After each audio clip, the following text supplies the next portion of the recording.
This episode of the Old Dogs REI Network is brought to you by Mino Studio.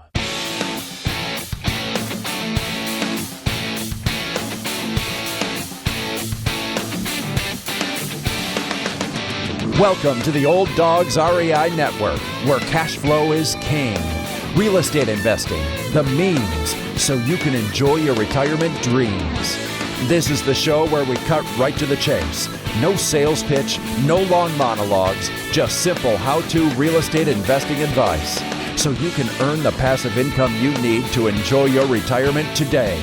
And now, your host and chief old dog, Bill Manassero. Hello, old dogs, and welcome to Fun Facts Friday. This is our once a week, only on Friday show, where we have special episodes not featuring guests, where I will share tricks, tips, terminology, and techniques that will help skyrocket you to real estate investing success. Today's topic is, if I had $100,000 to invest in real estate. Well, this is a strange topic title. Not really. Actually, it's a very common question that I'm presented with by folks from all over the place. And sometimes it comes in the form of, hey, I have this amount of money or that amount, and if you were me, how would you invest that money in real estate? Well, first off, I usually say, look, I'm by no means an expert in all things real estate, and there are many, many options when you talk about real estate investing. I mean, real estate investing is a pretty broad subject. It includes everything from very passive investing, let's say through crowdfunding, or maybe even just investing in a syndication, REITs, fix and flips, wholesaling, buy and hold, notes, deeds, liens, raw land, single family residence, and then you can talk about the different things that you can invest in, from trailer parks to commercial properties, which include multifamily, strip malls, office buildings, triple net, retail, storage facilities. Then there's the whole area of speculation and new construction or development.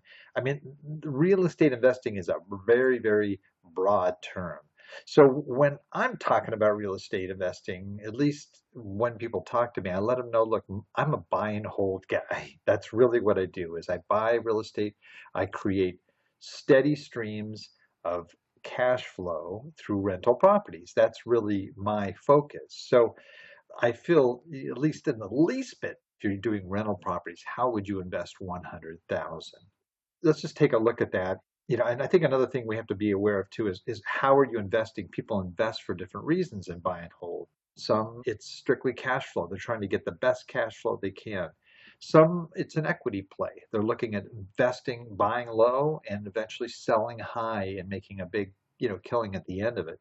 There's people that are concerned with tax savings. So buying real estate is one of the best places to put your investment dollars in terms of taxes and tax savings. Some are just trying to diversify their investments. So they have so much in the market, so much in bonds, so much in real estate.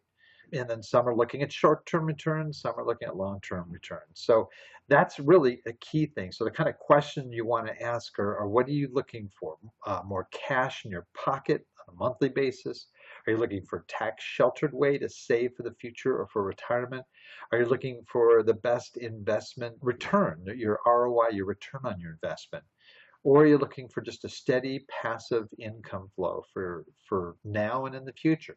So I'm, as I mentioned, involved in passive cash flow income. And passive is the key word here, is, flippers and people that are involved with projects like that are very active. That is not a passive role by any means. You have to oversee these projects. You have to work with contractors. You have to be involved in every penny that's spent on the rehab and the purchase. And there's a lot of work involved. I'm looking at getting good, solid income sources that I can invest in. Maybe I can do a value add play, which means being able to add some value to that property by upgrading it, improving the way it looks, going into the units and upgrading them, making them more contemporary, and with the types of things that people today renting would be looking for. And in that process, increasing rents, decreasing expenses. So you're also improving not only the cash flow of the property, but you're improving the overall value of the property. So that's sort of where my head is at, and that's sort of really the area that I feel most confident answering that question. In looking at that, I have three goals, and this is the way that I look at all sort of buy and hold type ventures. Is number one, I'm trying to create and generate a steady, consistent cash flow from rental properties that will provide long-term income for my retirement years. Secondly, I'm also doing something that's a little unique in that I'm helping to generate funds for our nonprofit organization in Haiti that aids orphaned, abandoned, and at-risk children. That's an important part of what we're doing.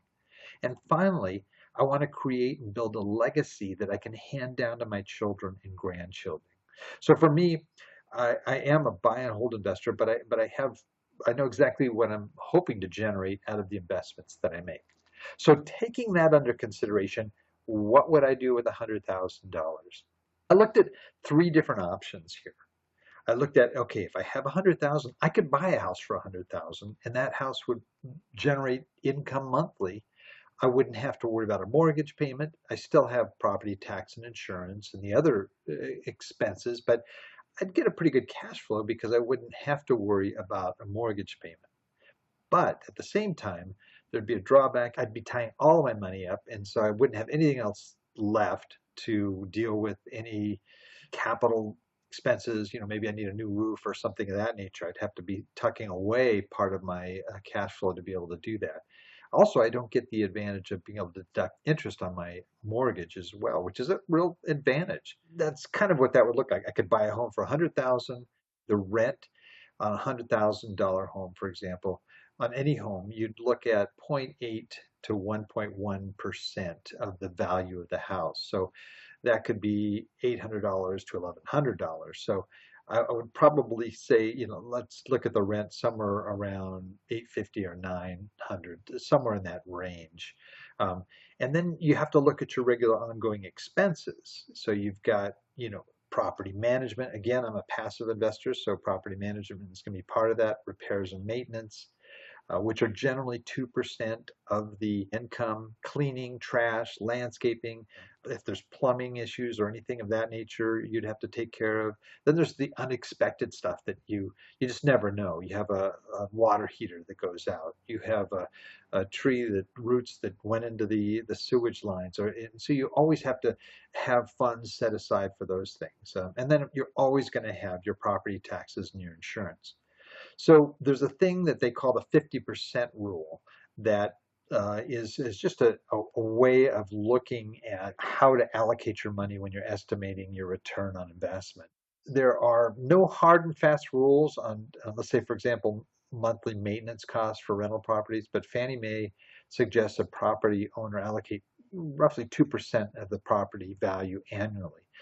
That means if it's a property worth $100,000, the landlord should at least set aside $2,000 for maintenance costs, which is like I guess around $166 a month roughly. So you're going to have those, and you're going to have your other costs outside of that, your insurance, your taxes.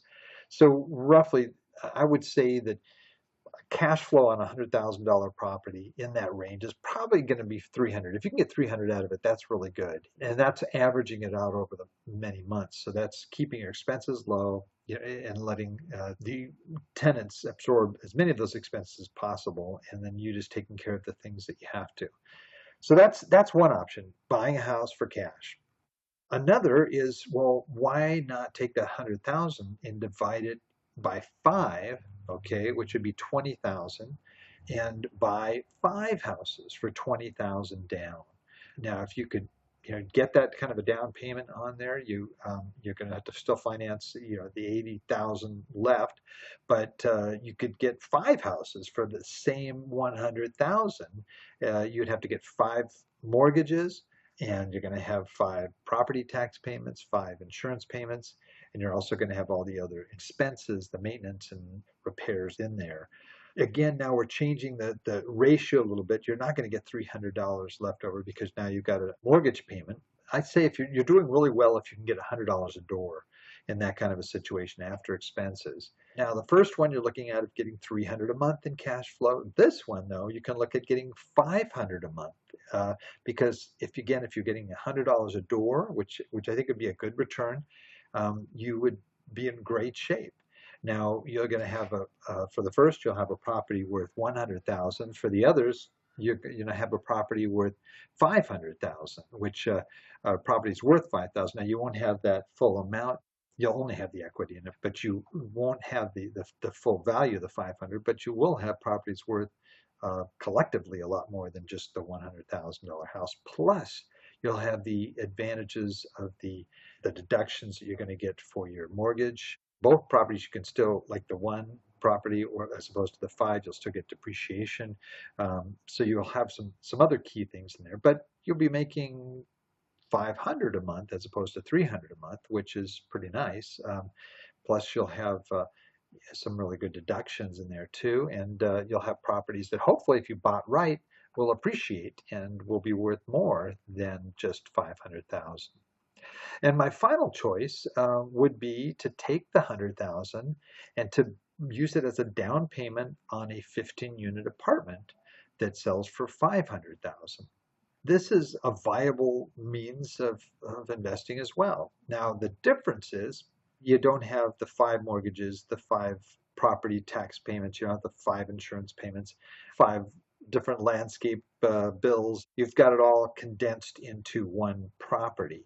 And that's something to take a look at. You'd invest $100,000, you'd get a property worth $500,000, which is pretty nice. Now, granted, your mortgage is going to be there. You want to come to buy undervalue property, anywhere from 10 to 20 to 30% under market would be great, because right after you make that purchase, and that goes for the single family homes too, you have that instant equity, and that's something you don't want to treat lightly. That really is worth something. So you buy under market, you've got this great property. Now, however, I've got 15 doors, 15 units. If I am yielding $100 per unit, okay, now my cash flow goes up to $1,500 a month, which has an annual of $18,000. I've got the same $100,000, but now I'm generating a lot more on my monthly cash flow. Now, if I wanted to do something here in terms of what we call value add, I could take that $1,500 a month, and let's say all I really want is $500 a month. I could take $1,000 a month and put that into improvements and upgrade apartments and upgrade the common areas. And it would take a little while because only $1,000 a month, but that's $12,000 for the year that I could use to improve this property. As I improve it, I could also increase the rents, which would mean my cash flow would go up even more. It also means when you increase rents that you're increasing the value of the property. So what you may start off with on a $500,000 property, if you could increase rents and reduce expenses, you could come out significantly ahead in terms of the value of the property. You may have a property valued at $700,000, $750,000, $800,000 in 2-3 years. These are just the key elements. The forced appreciation is something that you really only get with apartments. You can't do that with the houses. With houses, you're always subject to comps and what other properties like your property have sold in the area. But with an apartment, you can adjust the value of that property based on what you do to that property to make it a more profitable enterprise. So those are my 3 different options, and this is probably why I'm investing in multifamily, because the other ones definitely have their attributes and their advantages, but they also have some disadvantages. An apartment has its advantages and disadvantages as well, but the things that I'm looking for, my priorities of cash flow and being able to leave a legacy for my children and something that will generate the kinds of funds that I can also put into my nonprofit, well, I'm going to make a lot more for that $100,000 than I would in any of the other options. So that is it for today. That is how I would spend $100,000 in real estate. Well, that's it for today. Please note, Old Dog listeners, everything presented here can be accessed through our show notes on the Old Dogs website at Old Dogs REI Network. Dogs is spelled DAWGS. olddogsreinetwork.com/blog.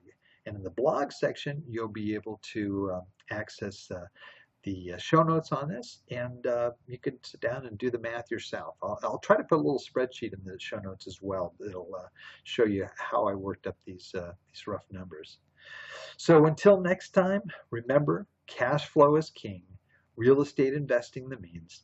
Thanks again for listening, and God bless. Thank you very much for visiting the Old Dogs REI Network. We would greatly appreciate if you would stop by iTunes and let us know what you think of the show. We would love if you could subscribe to the podcast, give us a 5-star rating, and write a review. The more ratings and reviews we receive, the more visible the podcast will be to others. Thank you.